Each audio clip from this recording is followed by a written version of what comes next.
Okay, dear friends in Dhamma, we are going to start the second Dhamma discussion of December Kalalgoda English Medium Retreat. So we have received a couple of questions and Chandrika is ready to present them. So we will start with the written questions. Avasara Bhante, we have received 6 reports today. Right. Report number 1. Venerable Bhante, after a little while into the sitting meditation, I started to notice a pain in my upper back. The pain felt a bit better when I took deeper breaths, like I was stretching out a tight muscle. I had a hard time not noticing and thinking about the pain. I shifted my position and noticed a slight difference in the pain on the in-breath and out-breaths, focusing on the in-breath and out-breaths. Focusing on the pain seemed to keep other thoughts from entering, like thinking about past conversations or future plans, but it still felt distracting. I am still a beginner and am working on starting a consistent meditation practice. Do you have advice for how I can notice this type of pain, but to not let it become the focus of my attention? Typically, we not immediately going to look at pain because pain is a pain. So, so therefore, typically what we do is, as much as possible, we are taking a neutral object, not a painful type of thing, but we purposely choose a neutral object like breathing, rising and falling. So these are fairly not painful. They are more into the neutral type of feeling. So more and more we are using that not only to establish mindfulness, even to develop the concentration. So as we further and further develop mindfulness, naturally concentration also will be built. And then you have some taste about the meditation, certain experience about the meditation, say how to attend to a particular object, again and again apply your mind to a particular object, and what you meant by mindfulness and how to be mindful. And you might even able to taste the concentration as well. Say your mind is not being distracted now, it's not scattered, fairly concentrated onto a given object. So some amount of an experience you can gain through this kind of a fairly natural practice. Later, with such capacity, you can attend to pain. Then you are somewhat matured in a way. Not, I can't say really matured. I can say you are not a beginner at that level. You have some sort of experience gained through the previous practice, and with that practice now you can get into look at pain. So then you have certain amount of capacity. You know certain amount of technique, what to do, how to do, all that. Now important thing of mindfulness practice is how to keep the object as it is, not to say disturb it or not to judge it, how to step out and look at it objectively. So this is something that you need to learn. So say for example, while the body is breathing, you without interfering it, you are continuously knowing it without judging it. Either body breathes longer or shorter, doesn't matter. So you are non-judgmental looking at it. So this experience, this training helps you to have certain amount of hands-on experience of how to handle it. Then with that experience now you can move to look at pain. Then even though it is a painful experience, but you are able to step out to some extent and look at it properly. So therefore I would recommend, rather than immediately trying to look at pain, better be with some other thing like breathing or rising and falling, or you can simply walk, and while walking how to keep your attention on each and every sensation. So these things will help you to have some amount of hands-on experience about the practice. Then you can step into look at the pain. And suppose now, say after 15 minutes or 20 minutes, your say knee start giving a painful feeling or back pain or something can happen after you are maintaining that particular posture, then better change the posture.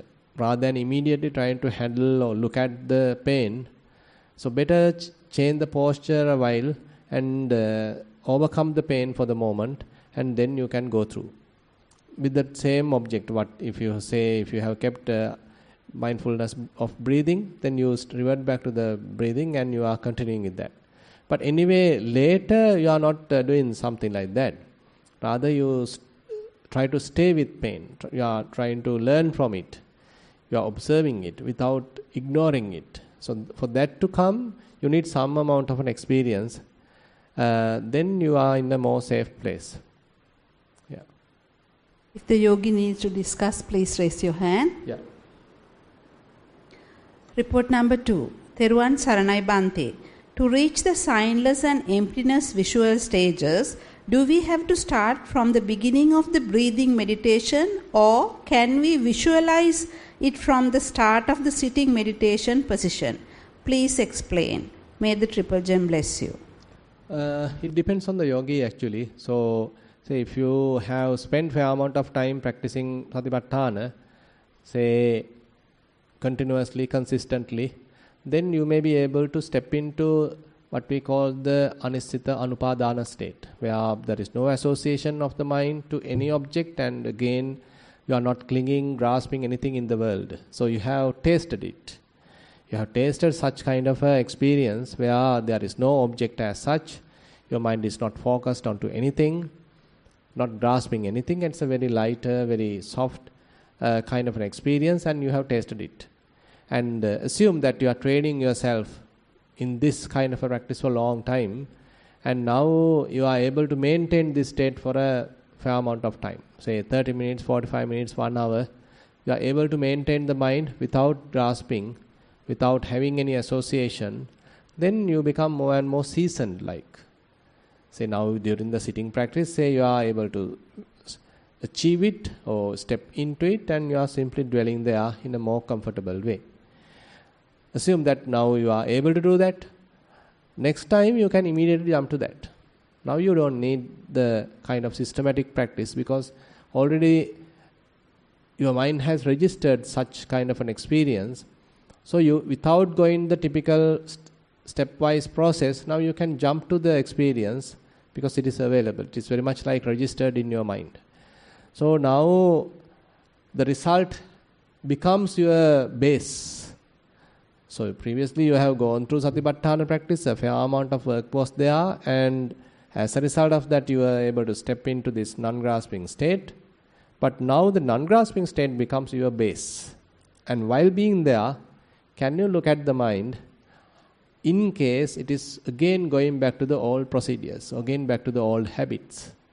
So this is the kind of a scenario that I would like to advise or advocate. So this is much better, because then you are more comfortable. You don't need to go through the typical stepwise process, starting from Anapanasati and all that. But you can step into the signless immediately, and you are there. While you are there, can you look at the mind in a more soft way, allowing the mind to freely move if it is necessary. So it is not that you are holding the mind strongly. Rather, you give some freedom to the mind, so that in case it necessary to go, let it go. Nothing to worry. But you are watching it. You are recognizing what are the defilements still available. What are the thoughts coming in? What are they trying to do? How they are trying to tempt me? How they are trying to blindfold me? So likewise, you are learning from existing defilements. You are very much like giving the freedom to the mind to behave as it wish. But you are watching, you are observing. As a neutral observer, you are observing, maintaining a fairly detached mind. So may I know who has written it? Yeah. So would you like to comment?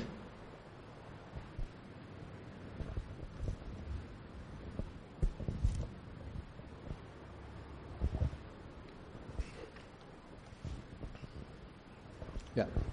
Yes, Bhante. Yeah. I observed that position yesterday also, but I think the duration is not so fair.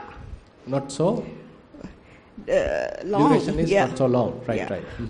How long is it? About 10 minutes. 10 minutes. So you quickly jumped to it or went through the stepwise process? Quickly jumped it. Quickly jumped it. Yeah. Doesn't matter. It's all right. So let it break. Let it break, so which indicates, okay, what are the defilements still popping up? And there you have to work. Now say while walking, assume that you step into it, quickly jump to it. And now you are in a kind of a vulnerable state because there is no ready-made strong protection came through the concentration. You are in a very surface level. So the possibilities is there for the defilements to pop in. Let them come. And you are recognizing it, slowly understanding it, slowly keeping it aside. Another thing comes, okay, you recognize it, understand it, keep it in aside. So that is the practice actually. That is where you are progressing. It is not that strongly you are trying to suppress the things. Rather, give the freedom to the mind, let it think, but you know what's really going on. You are in a more stable position. And you know each and every thought, whatever coming in, and you are quite vigilant to it, even at its very early stage, and then you are able to overcome it. Many methods are there to overcome it, rather than telling overcome it. Say you are penetrating it, isn't it? So kind of you are penetrating it, looking through it. So that would be the progress actually. Yeah. Thero. Report number 3. Yeah, you have a question? Yes, please come in. Yeah. In my experience, what I understood that was this is about the mindfulness versus concentration. And when the mind is concentrating on the breath, so totally, I mean the full cycle, right. I feel there's no space for thought. Coming out thoughts, yes. Yeah. Then? So, because if thought comes out means you are not flipping your mind to the, what you call the breath. What you call what? I mean, it's like totally concentrating the full life cycle of the breath. So if that happens, there is no space for thoughts to disturb. Yeah, right. True. Yeah, understood. But the point is, now this is one stage of practice. So this is one stage of practice. But later, you are more into a level, say you have seen some phenomena and you have went through it, you understood it, and as a result of that you are able to sort of let go of the whole thing, and now you are in a kind of a signless state. Yeah. There are, I mean nothing is there basically. Yeah. So you are at almost like emptiness, we can simply say. So while there, you have to give that complete freedom to the mind. Rather than now trying to concentrate onto anything, you are not supposed to concentrate. Rather you have to open up. Let yourself open up. Let yourself open up, then let it think if necessary. But you are in a more safe, more mature kind of a level. You are ready. You are able to look at any thought at any moment. Yeah, because I really feel sometimes if a thought comes means that I am not really concentrating on the breath at that particular point. The term concentration is not valid there.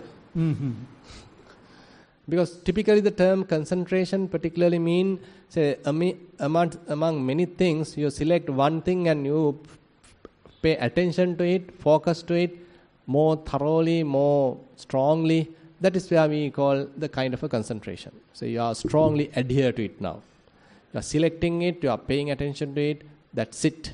So omitting everything else. But assume that you are coming to a level, there is nothing to concentrate. No object to concentrate. Then what happened?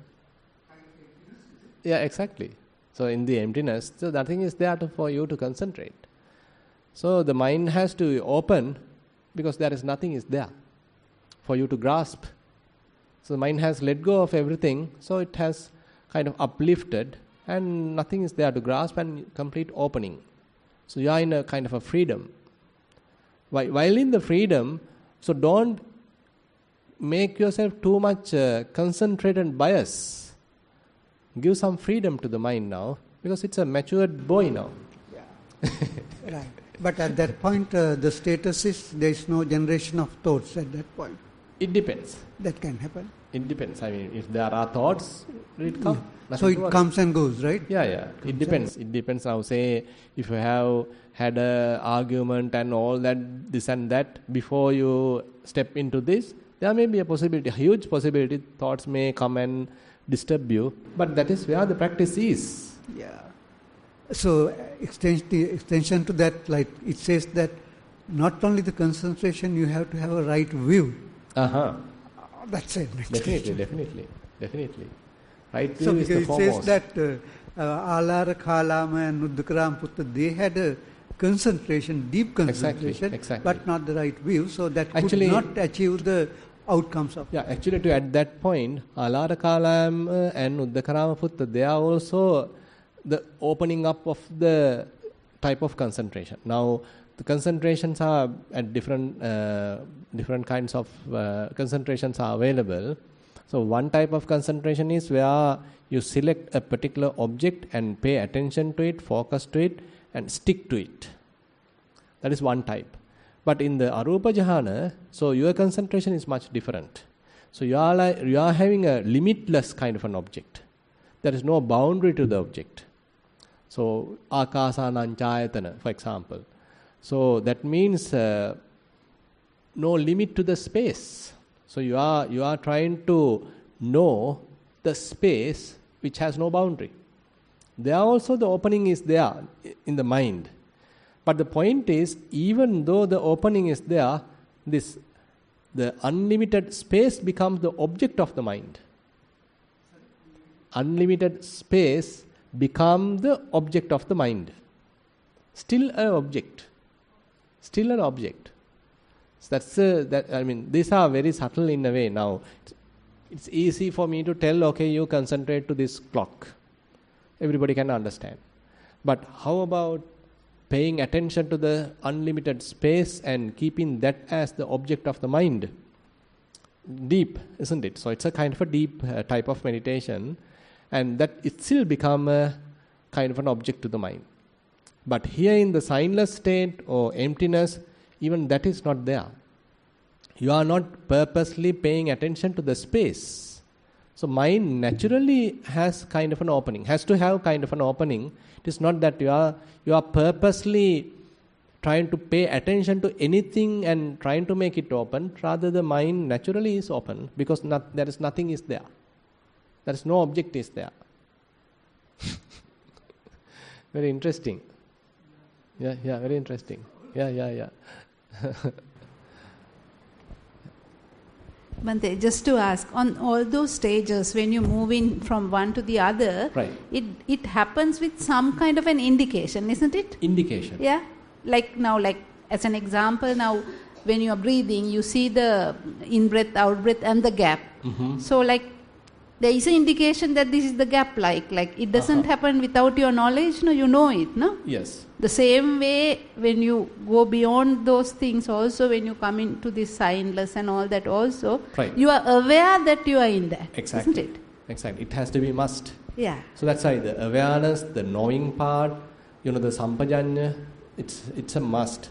So Buddha again and again emphasize it. Now if you look at the Mahasunyata Sutta, so there are again and again he emphasized itiha tatsa sampajano hoti, itiha tatta sampajano hoti.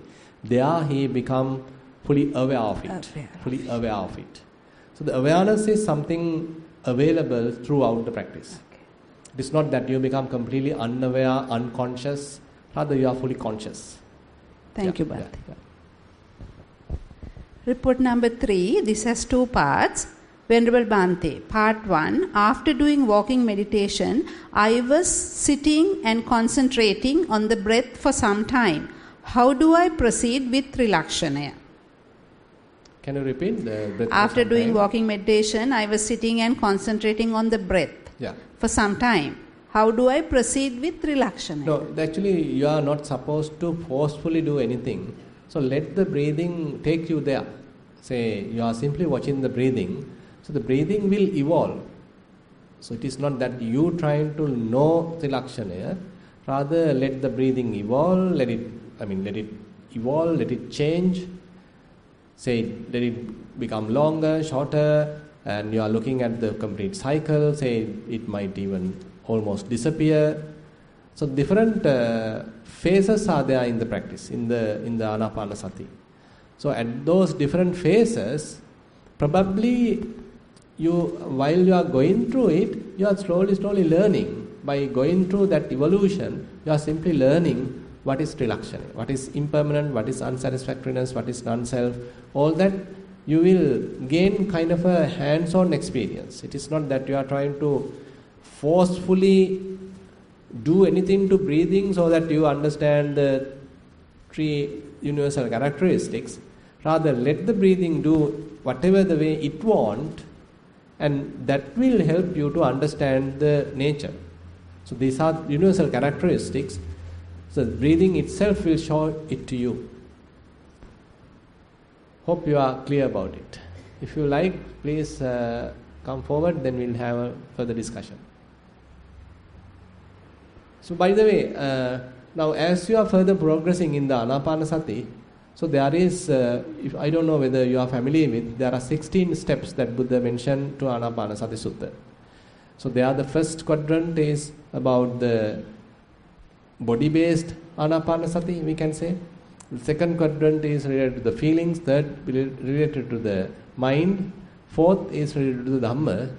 So that the last quadrant, Aniccanupassi, Viraganupassi, Nirodhanupassi, Patisagganupassi, so that is applicable to Kayanupassana, that is applicable to Chittanupassana, Vedananupassana, all that.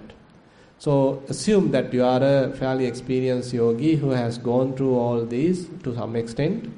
Then at a given moment, even the breathing you can look at from a point of impermanence. Aniccanupassi.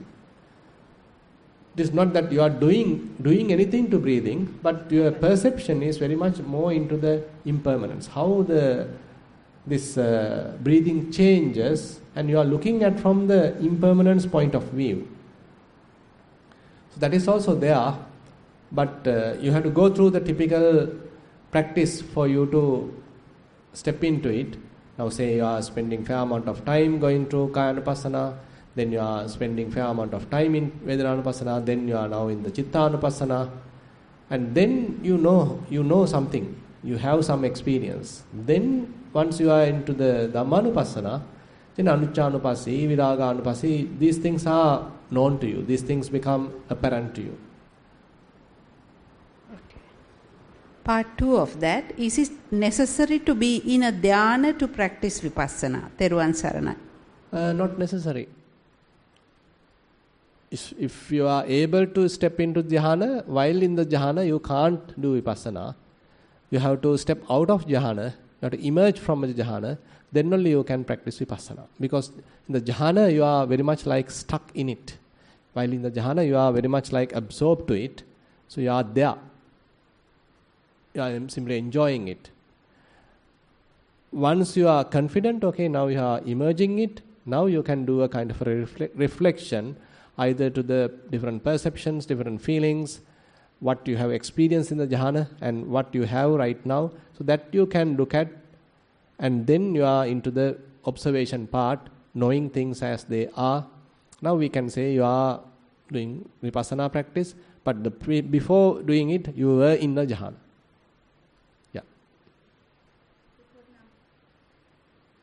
Report number 4. Most respected Bhante, I worship Bhante and kindly request permission to submit my report. Even though I did not plan to write a report today, last moment I decided to submit few of my experiences. Yesterday I stayed in a very calm state and it was very peaceful than the past few days. Most of the time my body was also in a relaxed state, and sometimes I felt it is expanding a lot and not keeping boundaries. My body was expanding a lot and not keeping any boundaries. Mm-hmm. At times when I am unable to control the expansion, I open my eyes. Dhamma sermon time, I was in a deep calm state and I got only very minor thoughts and it was less than 10. I got some deep understanding about the mind while I was doing another sitting, but actually I cannot remember well to explain it now.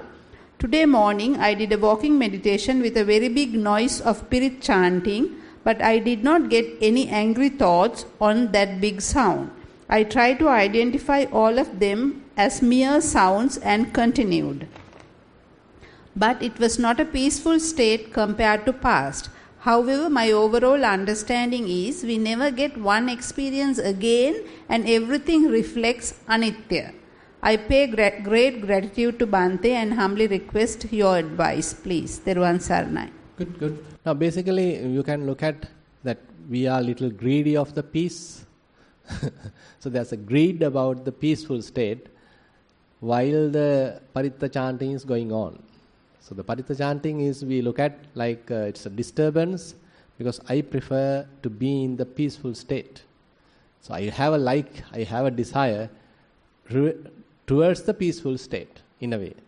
I prefer it, I like it, but the chanting is disturbing. But no hate by the way. But a kind of a preference is there in the mind. So likewise some subtle preferences in the mind can be looked at.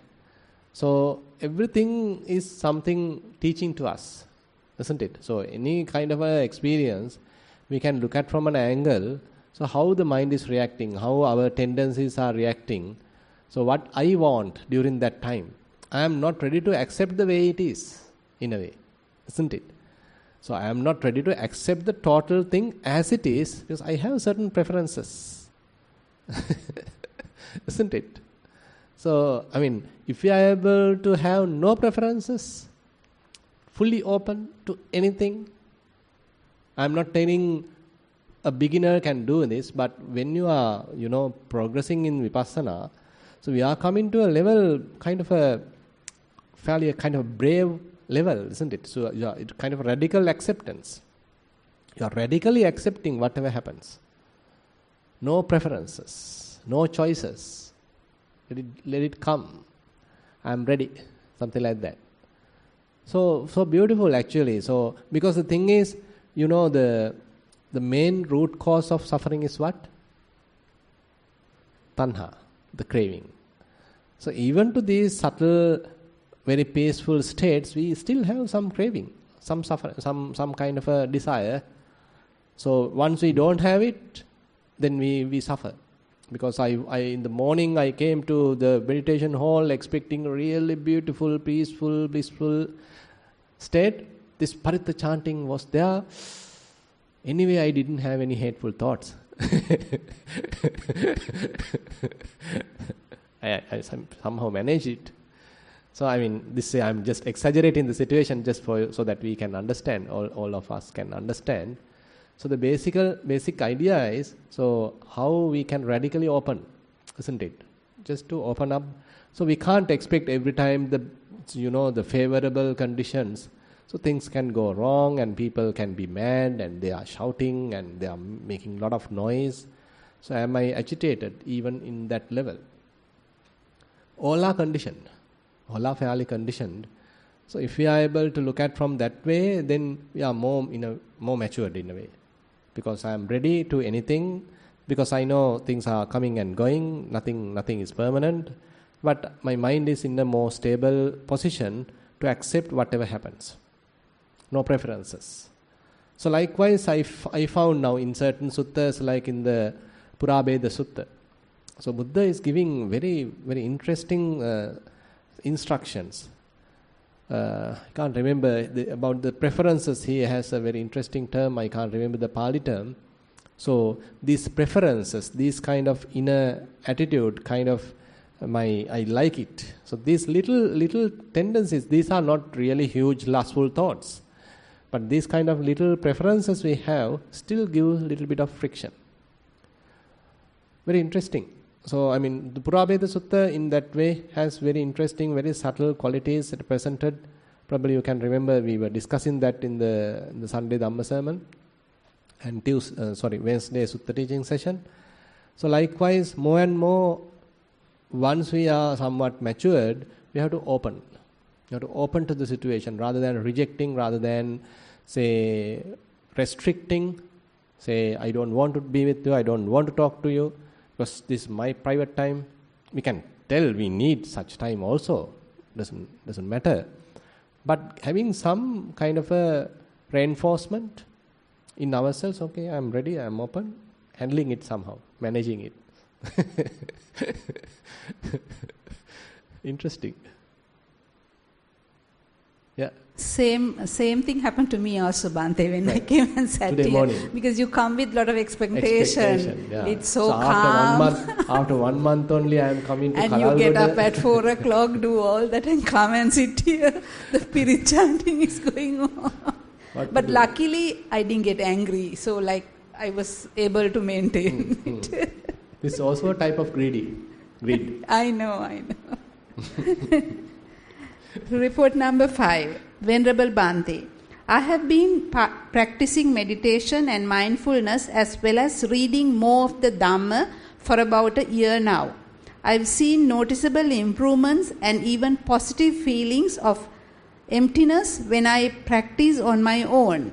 This has encouraged me to continue.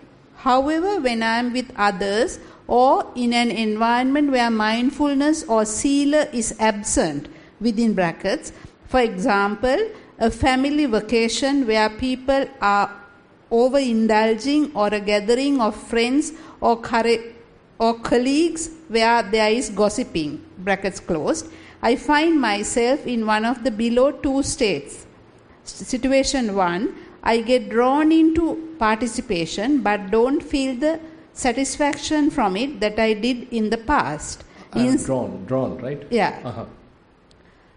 That I did in the past. Instead, I feel some regret for losing my ability to stay mindful. Mm-hmm. Or, situation 2, I feel an urge to avoid these situations or environments altogether, which doesn't seem to be practical. Can you offer any advice for how I can improve my mindfulness when I am with other people in social situations or in challenging environments? Thank you. Thero and Nissarana. Actually, what you are saying is quite true, and there are many approaches. And one thing is, so probably you have heard about the Sampajanya, Sati Sampajanya. So the Sampajanya, according to the commentator tradition, there are 4 types of Sampajanya. Sattaka Sampajanya, Sappaya Sampajanya, Gochara Sampajanya, Asammoha Sampajanya. Sattaka Sampajanya. Now say, whenever you are about to do something, so you are reflecting, is it really a useful thing that I am going to do? What's the purpose of it? So you are, before you engage with the activity, you do a pre-reflection. Is it really necessary? So this is one thing. So while engaged with the activity also, you do a little reflection. At the end of the activity also, you do a little reflection. Is it really necessary? Sattaka Sampajanya. Is there a purpose? Is there a real meaning to what I am doing? This is one thing. And then Sappaya Sampajanya. Sappaya Sampajanya means now while you are engaging it, so you are very much like, it is kind of suitable to my practice. So I am taking some time, I am taking some leave and coming to this retreat. Now say I have to engage with someone else's grievances or talk or something like that. So is it suitable for me to do it? Sappaya. So you are reflecting. So if you find out the answer is no, then you have to stop it. You need to avoid it. Then Gochara Sampajanya.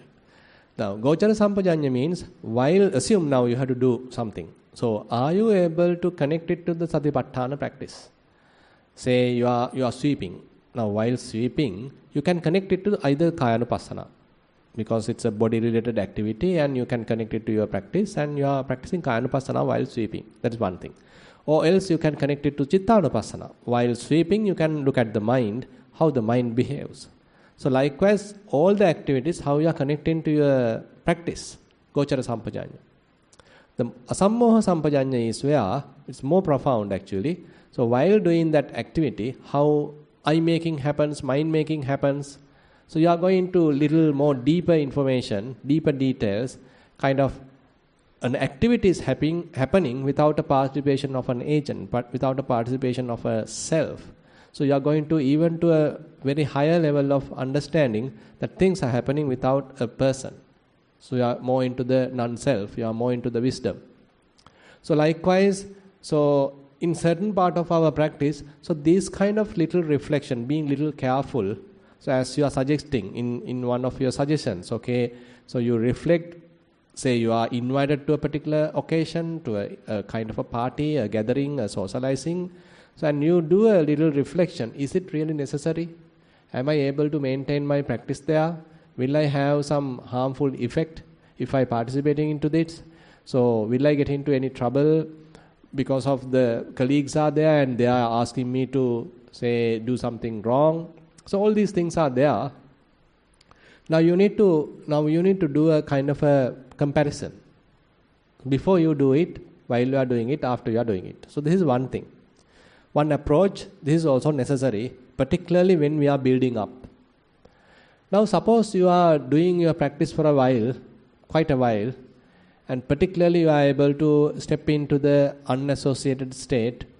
Now you know how to maintain the mind without any grasping, without any objective possible, and you are somewhat, little matured, we can say. Now, as a way to look at yourself, as a kind of a test to yourself, you may be participating. You may be participating to the event and see how your mind is behaving.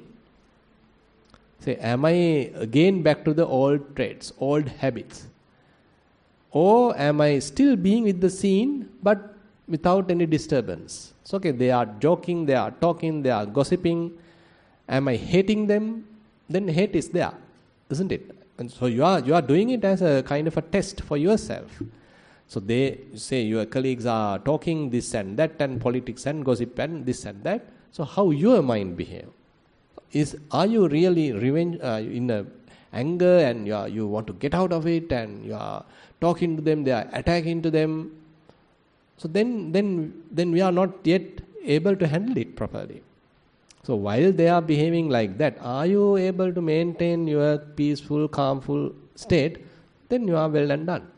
So likewise, all these difficult situations are opportunities for us to test ourselves. Where we are. Am I able to handle it properly without having any trouble with the others, without having any quarrel with the others, and again not disturbing my practice? So likewise, take this as opportunities.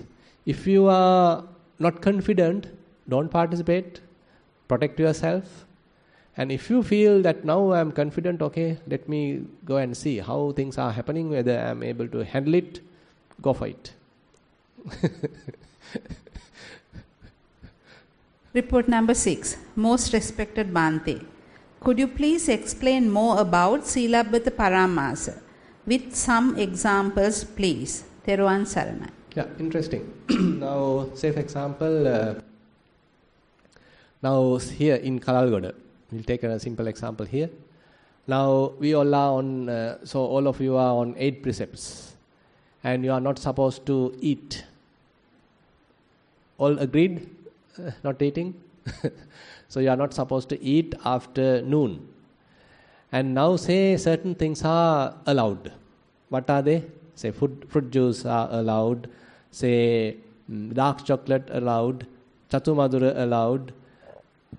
Maybe jaggery, that allowed. Coffee, tea, medicine, those are allowed. Sugar allowed. Ghee allowed. So many items are still allowed, right? Now there may be a person who are more into the Silabbata Paramasa. So they simply say, I am not taking anything afternoon, only water. That's it. So now you are more strict, you are more into a kind of a self-mortification kind of a area. Even though Buddha himself has given provision, okay, even the monks are taking it, and you are coming to a stern stance where I am not taking anything afternoon except water. So I feel this is something too much. This is more into the Silabbata Paramasa, where we are getting to a more stern kind of strenuous kind of a practice, while the possibilities are there for you to, take care of your body, health and everything, and navigate properly, easily in the path. So this is where we can say, to some extent, you are into an extreme. There may be another person who completely ignore it. Say, you guys are taking too much. I am not going to tell it. So I am going to eat anything at night. I take some biscuits and I have this and that. I have diabetics and I have this. I have cholesterol. It's must. My doctor asked me to eat. So you gather everything in your pocket, and while you are there, so you eat either biscuits or either any other food item or anything you eat. This is also not something acceptable. Then you are going to another level. So you completely ignore the precept. You are disrespecting the precept. You are not practicing it. So this is another extreme. So both, I feel, are not something that we are supposed to do. Rather, what we are supposed to do is to open up what is really there, what is really Buddha has mentioned, and again, what is my intention. So is it my intention to completely ignore the rule, precept, and do whatever I want? Then if that is my intention, then it is not proper. On the other hand, if my intention is to go to another extreme and avoid everything, only drink water, and even, say, criticize the others who are properly, say, take a medicine or, say, soft drink or juice or something, you even criticize them, you go to that extreme. So that is also not proper. So all these are very much like Silabbata Paramasa. So the criteria actually Buddha recommend is to see your mind. So whenever you are practicing certain rituals, certain kind of a observance, so what it really produce in your mind? Is it kind of a wholesome effect produced in your mind? Is the wholesomeness is improved in your mind, or the unwholesomeness is improved in your mind? If any practice is producing or increasing the unwholesomeness in the mind, then that is not a good practice. And if you are practicing something and then it is developing some wholesomeness in the mind, then it may be a proper practice. So therefore, related to the Silabbata Paramasa, this question actually asked by the Buddha from Venerable Ananda. So Venerable Ananda mentioned, Bhante, I can't give a definite answer here. So the answer here actually depends on how I am taking it.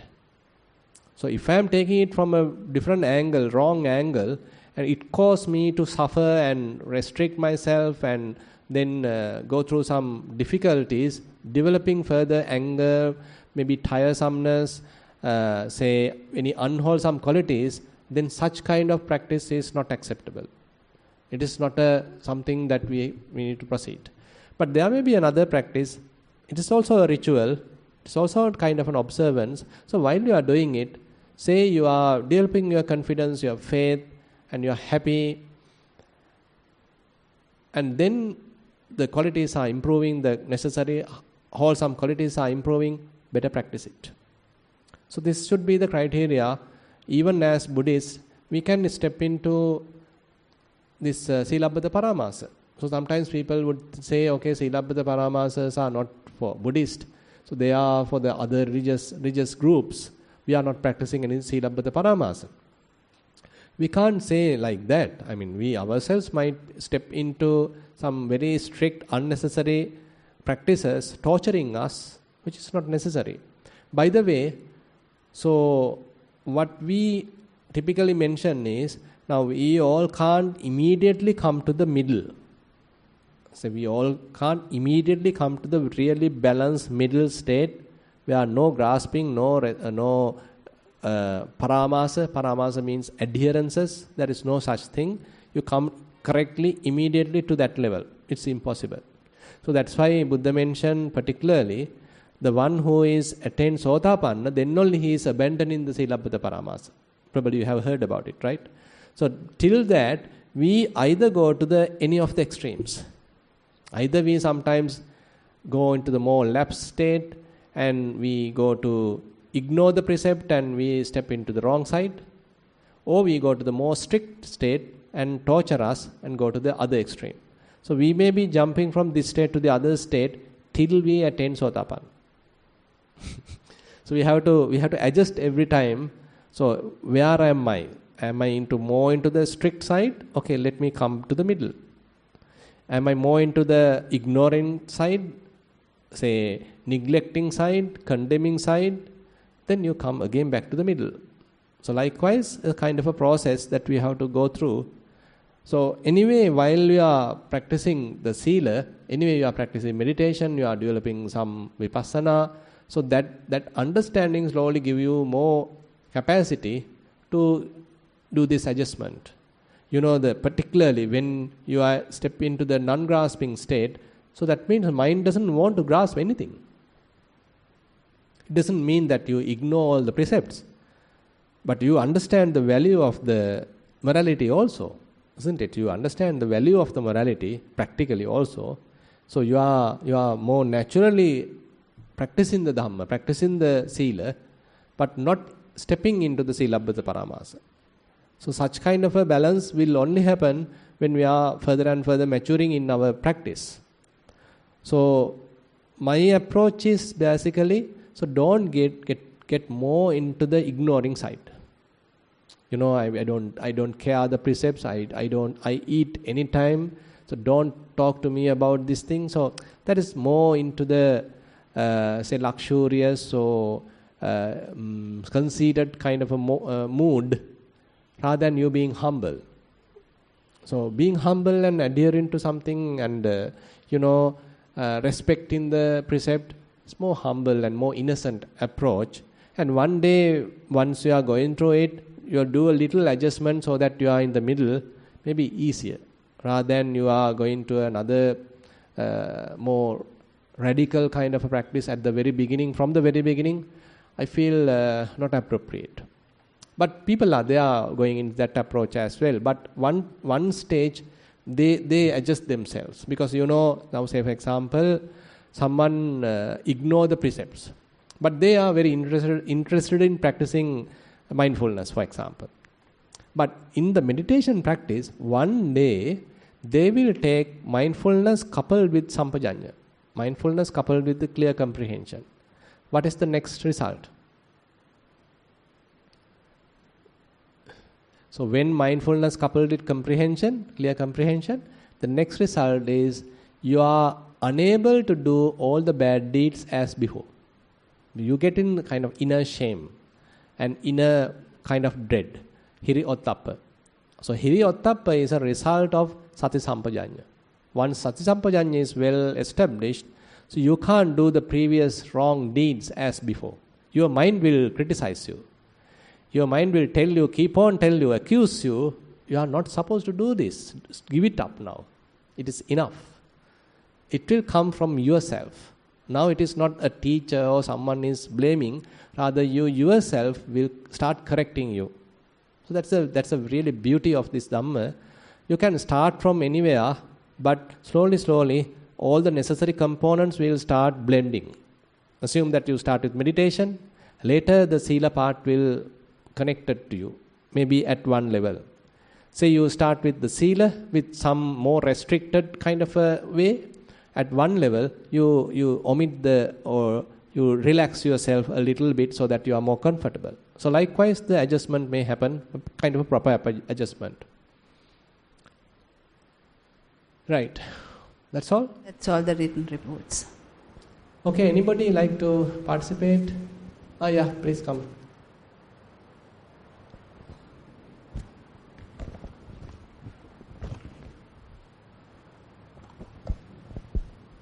So, Avasarai Bhante. Yeah. Bhante mentioned when you were talking about this clear comprehension, the last part, which was, I think, asammoha sampajanya. Yeah. And Bhante mentioned that it is closer to wisdom or prajna.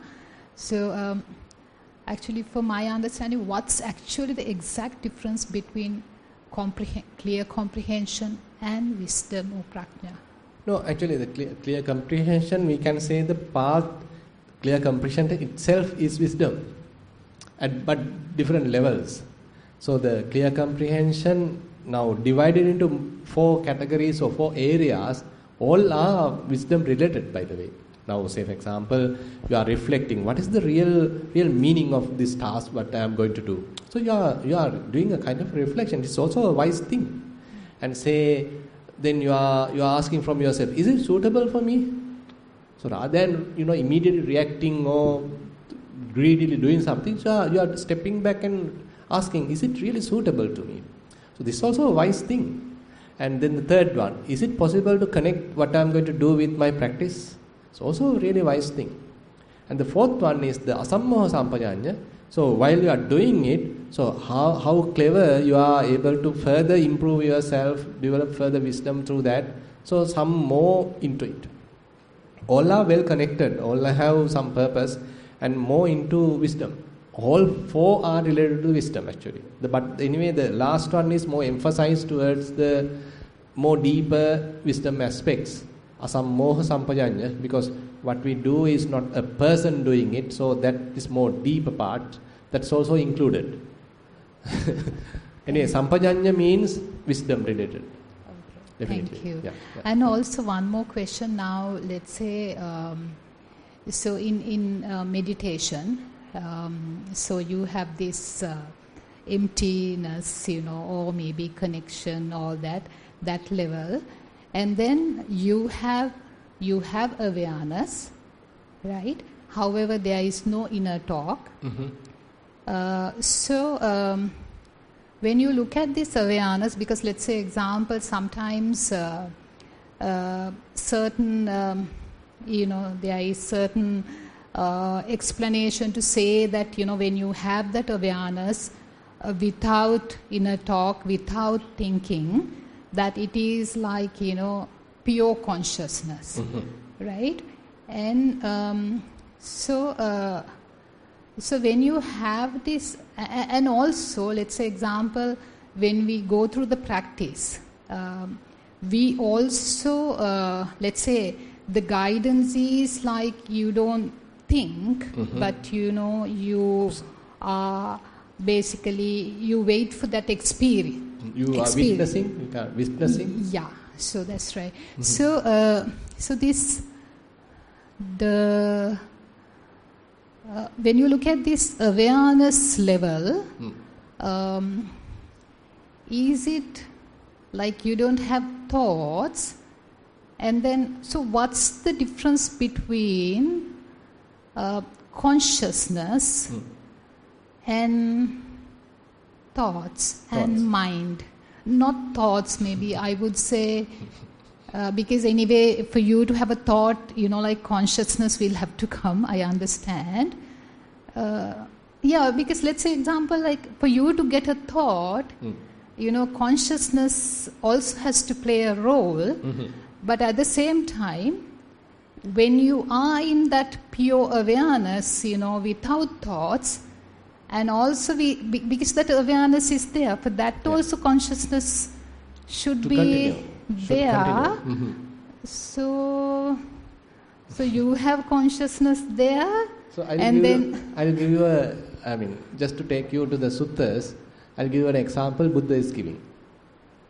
I'll give an example Buddha is giving. Assume now we have this building is so high, fairly tall, and we have these grills where this sun rays popping. And in the morning, now if I think this side is the east, right? Assume this side is the east, and say certain sun rays are coming from these windows. Where are they landing? If there is a surface, of course, yes, it will land. But if there isn't a surface, assume now these 4 walls are fairly close, and say these rays are coming from that side. Then it will come to this side. This side, the opposite wall. Yes. Now say someone will remove the wall. Yes. Then we will not see that whatever, basically that projection of whatever is coming, we will not see it. Where will it land? It will maybe it will go to the space or to the Not earth? yet, not yet. Not yet. Now say we had this kind of a thing, and one hole was there, it's coming sun ray, it landed here. Yes. Okay, now we removed it. Yes. The same ray coming, landed where? On the On ground. the- On the ground. Oh, On the earth. ground. Now suppose no ground. Now then the monks answering, okay, Bhante, if there is no ground, it might land on the water. Water. Then Buddha is asking the interesting question, monks, if there is no water, where is going to land? Yeah. Then, Space. then monks are telling, Bhante, it becomes apatittita. It does not land on anything. So the consciousness is also like that. So when there is an object, you can indicate there is an object, but if there is no object, still the consciousness is there, but no object to represent. So you are fully consciously aware, but nothing is there for you to aware, but awareness is there. So therefore, the consciousness typically, according to the, say, what I am talking is related to the early Buddhist teachings. So the consciousness, the very basic kind of a consciousness, what we typically have, is where many objects are there. You are particularly landing onto one thing and knowing that, cognizing that, and tangled in it. Okay, this is my son, this is my daughter, this is my father. Okay, like that you recognize something, you strongly landed on that, adhered to that, grasping that. So this is the typical consciousness we are talking. Grasping type of a consciousness, constructed type of a consciousness. So it is, in another level we can say, this consciousness is totally tangled with name and form. Nama, Rupa and Vijnana, so they are fully tangled. But as we practice, so we are slowly untangling this. Now nothing is there in the mind, but the consciousness is there.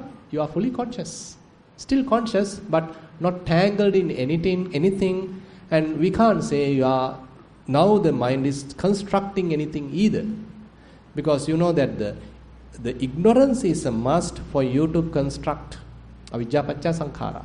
So at this level, in case you are completely untangling, so that means you have to have a thorough wisdom to untangle the whole thing. So you are fully untangled, you are not landing on anything, still conscious, not doing any constructions.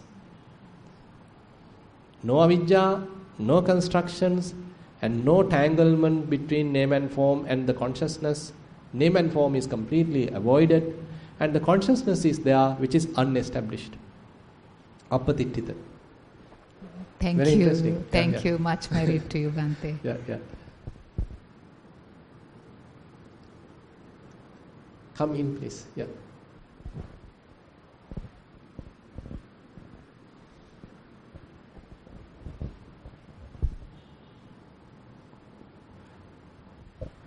That's right, Bhante. Yeah. I'm looking for some advice here. I used to practice meditation some time ago, and then I stopped because I thought I got it wrong. You got it all, or I thought I got it wrong. got it wrong? Yes. So I thought I'll stop, and now I've started again. I didn't completely give up, but I didn't, keep that focus on it. So now sometimes I'm wondering if whether I'm getting onto the same path, and I don't know whether it was right or wrong actually, because I got to a stage where I don't think it's the emptiness, but I was like nowhere. Uh-huh. I was nowhere, but it was a happy state. Happy state. Mm-hmm. And I knew it only after I came out of it. Mm-hmm. So whatever. Another question. So while you are there, you are not conscious. I don't think. Yeah. I think I'm conscious to a state of being comfortable and happy. Not happy, but okay. Yeah, okay. Are you know that? I'm at peace. You know or not know? I can't say, because to realize it when I come out of it, I must have known I was okay. Otherwise, how would I know that I was in a fairly content state? So, whatever instruction... So, by the way, how you step into it? What is the initial practice? Anapana. I would do a little metta, very little, and then go into Anapana. What happened to Anapana? Sorry? What happened to Anapana? Oh, that disappeared. Disappeared? Yes. Okay, I mean, you spend few minutes, now the Anapana, the in-breath and out-breath become subtler and subtler, ultimately disappear. Yes, I don't know whether I was aware of a gradual process like that. Quickly disappear. It disappeared, and this was some time back. So but where are you keeping your attention? At the nostril or you are... No, not at the nostril, not at anything physical. It's just there. I'm just there and I come out. Then No, what I'm asking is, now say you are paying attention to breathing. Before you step into this, you are paying attention to breathing at your nostril, and then breathing all of a sudden disappear. Yeah. Still you maintain your attention here? Nostril, and also I focused on the in-breath where it touches somewhere here. Understood. Yeah, and because I remember clearly where the in-breath touches was different to where the out-breath touches. Right. So went through some time with that, and then I found I got into this peaceful state. I was very happy about it. So while you are in this peaceful state, are you going deeper? No. Are you feeling like stuck there? I must have been stuck, but I didn't think of it as stuck because it was comfortable and peaceful. But so after some time, when I get instructions and advice, maybe I didn't understand the instructions properly. Anyway, I couldn't do anything much because I couldn't do anything in that state. So they will, I get instructions like, to look at something else or to turn to Vipassana, and I was not able to. I don't think I understood enough about Vipassana anyway. And so anyway, what is your walking practice? At that stage, I did hardly any walking. Right. Now, afterwards, I do a lot more. That means more into concentration, that means. Yes. Then maybe what you are in may be a kind of a jhanic experience. Maybe then. So is it now, as I'm practicing now, I don't know whether, if I am going that way, whether I should, how do I change it? So there is two issues. One thing is the experience I had, I'm like expecting it again. So that's a problem. Now that is something that we need to avoid, because now assume that it's a wrong thing. So even though it is blissful, tasteful, if you are expecting it's not use, because you are expecting something wrong. Now you are trying to develop further from a different angle, from a different track. So I like to advise you to spend more time in walking, because walking is more into the very precise paying attention to phenomena and trying to understand their true nature. It's more into Vipassana. While walking, it's very, difficult for you to attain jhana, because it's a dynamic process.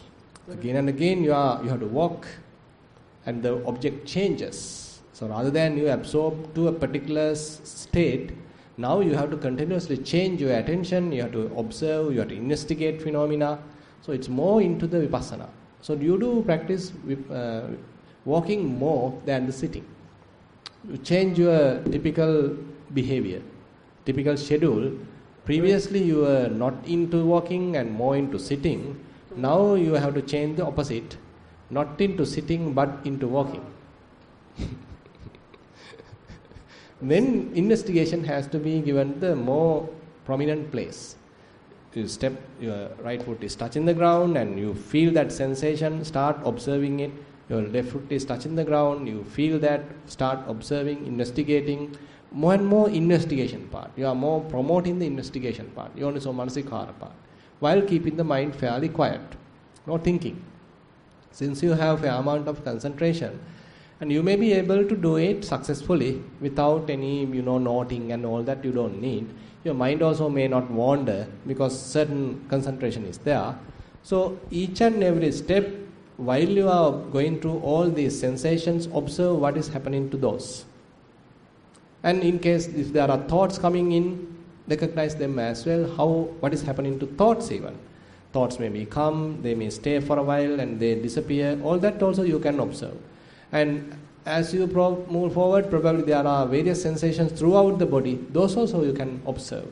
So the whole practice has to turn into the investigation side. Bodily phenomena, still you are investigating. Feelings, still you are investigating. Thoughts, still investigating. Everything you are trying to investigate now. So that investigation takes you more into the knowledge side, wisdom side.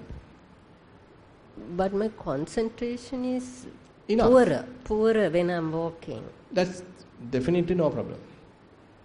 So you are asking very strict, very deep concentration while walking. That's not necessary. Not necessary. You shouldn't be in a kind of a trance while you are walking. Don't expect that. If you are able to pay attention enough to each and every step, each and every sensation, and knowing it thoroughly, how it is starting, how it is changing, how it disappears, enough. That is enough. And since you are into the concentration side in the sitting, that skill will slowly start helping you. Don't worry about it. So without any disturbance into your mind, you may be slowly start recognizing this art, know this art, and you start doing it properly. Is it okay to do a little sitting meditation? Yeah. They are fine, but they also don't practice maybe anapanasati. Probably if once you sit, if there are any body sensations available, you can look at them, do the same thing like you do in the walking, or else you can simply watch your mind, giving some freedom to the mind. Because the problem is now, say you are practicing samatha meditation, and say you are practicing certain jhana for a long time, so your mind might easily get into that track. So that is something that we have to be careful. So while sitting, once your mind settled, still slowly take the old track. That you need to now minimize. Because now you are exploring a different path. Let that being drawn in your mind while the old track being erased. Thank you. Good. Very good investigation. Okay, we have spent almost 1 hour. I think it is enough for today. And we'll have the Dhamma sermon as usual. Anybody wants 3:45 or shall I do it? You're not 3:45. Okay, then we start on 3:45. Okay, Thero and Sanai.